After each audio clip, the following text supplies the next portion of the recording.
So next is relevant. One fact is said to be relevant to another when the one is connected with the other in any of the ways referred to in the provisions of this act relating to the relevancy of facts. तो ये जो interpretation है, this is not defining the term relevant. ये नहीं बता रहा है कि relevant होता क्या है. It is simply stating कि कब एक fact दूसरे fact से relevant होगा. ठीक है? So it does not define the term relevant. It simply indicates when one fact becomes relevant to another. Now, section 6 to 55 is about relevancy of facts. 6 to 55 में जो provisions हैं उसमें बताया गया है कि कब एक fact दूसरे fact से relevant होगा. इन्हें हम आगे जाके पढ़ेंगे, so don't worry. तो ये जो line है, in any of the ways referred to in the provisions of this act relating to the relevancy of fact, इसका मतलब है कौन सा वे में in the manner provided in section 6 to 55. So simply saying एक fact दूसरे fact से तब relevant होगा when one fact is connected to the other in any of the manner provided in section 6 to 55. ठीक है?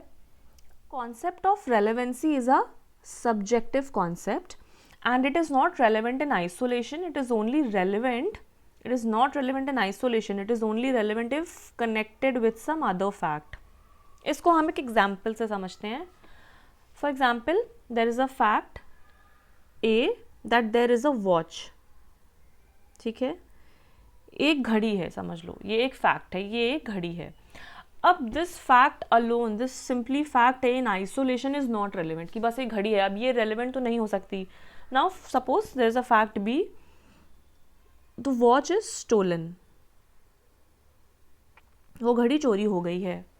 And fact C, that the watch was found in possession of someone else. Watch किसी और के पास मिली है. तो अब fact A सिर्फ fact A alone ये relevant नहीं है कि there is a watch. But if we read fact A in connected with fact B and fact C कि there is a watch, the watch was stolen and was found in possession of someone else. Now this fact A will become relevant. Fact B and C कि हाँ एक घड़ी थी और वो चोरी हो गई और किसी और के पास हमें मिली है. ठीक है? Now if fact A, B and C are connected in any of the ways mentioned in section 6 to section 55, अगर ये facts A, B and C they are connected in any of the manner in section 6 to 55, so the fact will become relevant. Okay? See one more example. A and B दो person हैं, इनका झगड़ा हो जाता है. A and B fought today.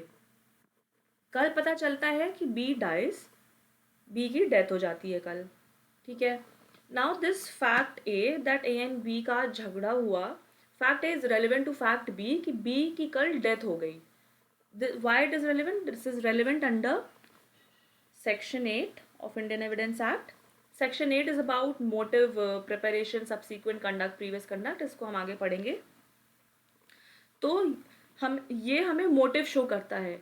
Not necessary कि यही motive है, यही this does not constitute motive, but it shows कि ये it may be one of the motive. ये रेलिवेंट है ये फैक्ट कि ये मोटिव हो सकता है कि ए एंड बी का झगड़ा हुआ था आज और कल बी की डेथ हो गई. It may be one of the motive. तो इसलिए fact A is relevant to fact B. Saying कि जो ये रेलेवेंसी का कॉन्सेप्ट है ये एक सब्जेक्टिव कॉन्सेप्ट है and it is not relevant in isolation but only relevant if connected with some other fact. I hope आपको यहाँ तक क्लियर हो गया हो. Let's understand logical relevancy and legal relevancy. तो जब भी कोई मेन इवेंट अकर होता है और whenever any main incidence takes place, यहाँ पे मेन इवेंट और मेन इंसिडेंस का क्या मतलब है?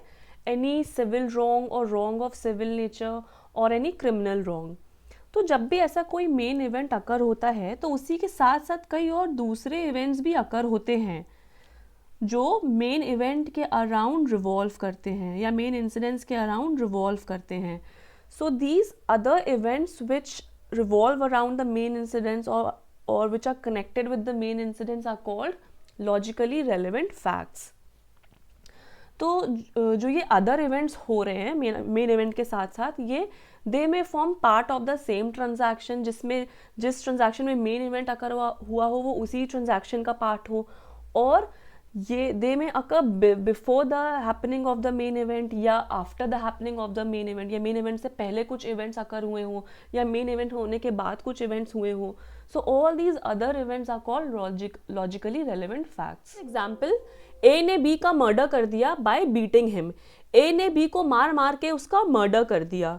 Now what ever was said और डन बाय ए और बी, या जहाँ वहाँ पे जितने भी बाय स्टैंडर्ड्स खड़े थे या जो लोग खड़े थे उन्होंने जो भी देखा या सुना at the time of beating, या मेन इवेंट होने से पहले, मेन इवेंट यानी मर्डर से होने से पहले जो जो इवेंट्स अकर हुए, या shortly after the main event और मर्डर के होने के बाद क्या क्या अकर हुआ, उन्होंने क्या क्या देखा क्या सुना, so as to form part of the same transactions, ये जो कुछ भी हुआ.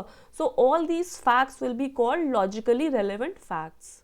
So whenever one fact appears to be logically connected with some other fact, the connection will be called logical connection. In simple language, if there is a logical connection between two facts, then it is called logical relevancy.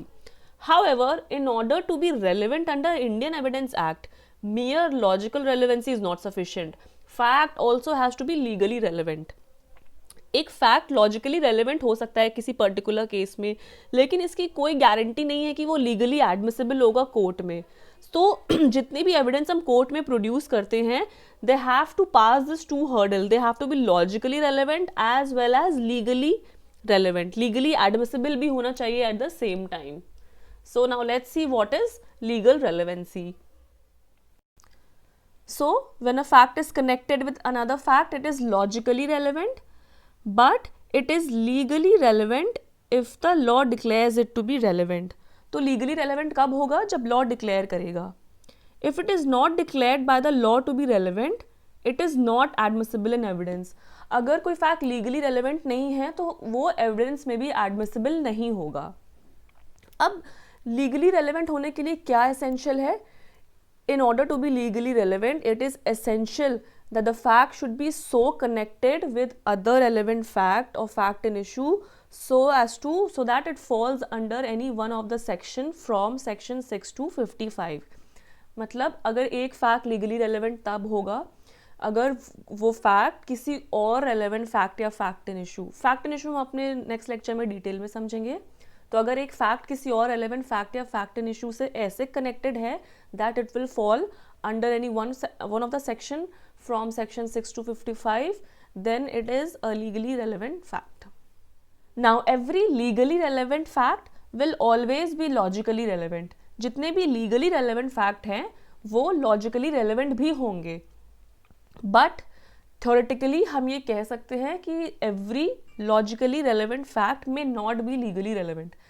जितने भी logically relevant fact हैं वो they may और may not be legally relevant. But Indian Evidence Act has been carved out in such a manner, Indian Evidence Act को ऐसे carve किया गया है that every logically relevant fact will fall under one of the sections from section 6 to 55. ठीक है, काफ़ी broad है Indian Evidence act और उसको ऐसे बनाया गया है कि कोई जितने भी अगर कोई लॉजिकली रेलेवेंट फैक्ट है तो वो किसी ना किसी सेक्शंस में फ्रॉम सेक्शन 6 to 55 में फॉल करेगा ही करेगा. पर्टिकुलरली सेक्शन 11 है which is also called a residuary section,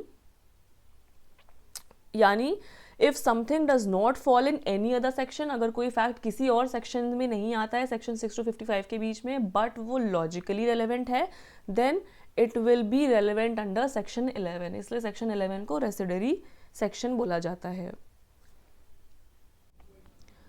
इसे आप एक बार खुद से रीड कर लीजिएगा, this will help you in your answer writing.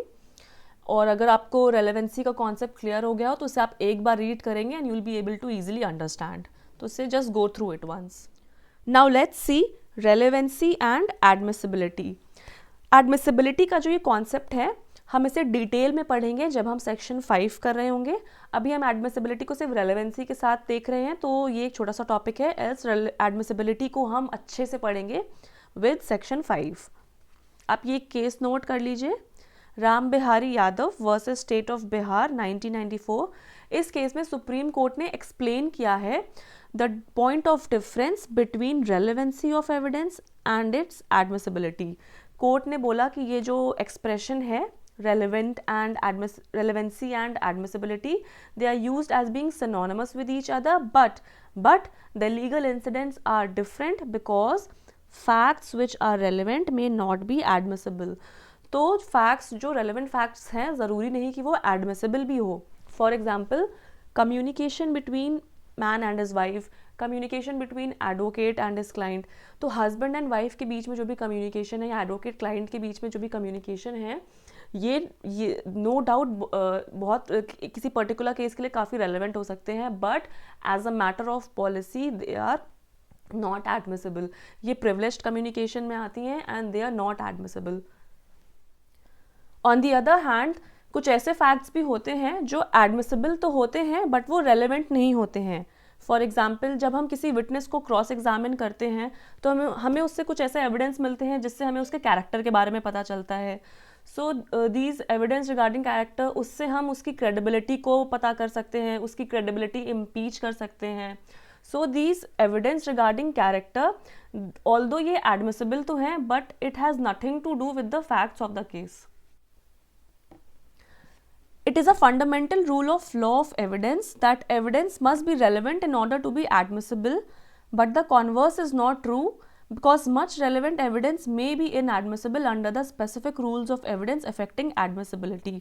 तो it is simply saying कि जो evidence admissible है वो relevant तो होंगे ही, but सारे relevant evidence ज़रूरी नहीं admissible हो, क्योंकि एविडेंस एक्ट में कुछ प्रोविजंस दिए गए हैं, जैसे कि section 25 confession before a police officer, section 121 to 131 जो कि प्रिविलेज्ड कम्युनिकेशन है, ये रेलेवेंट तो है but these are not admissible.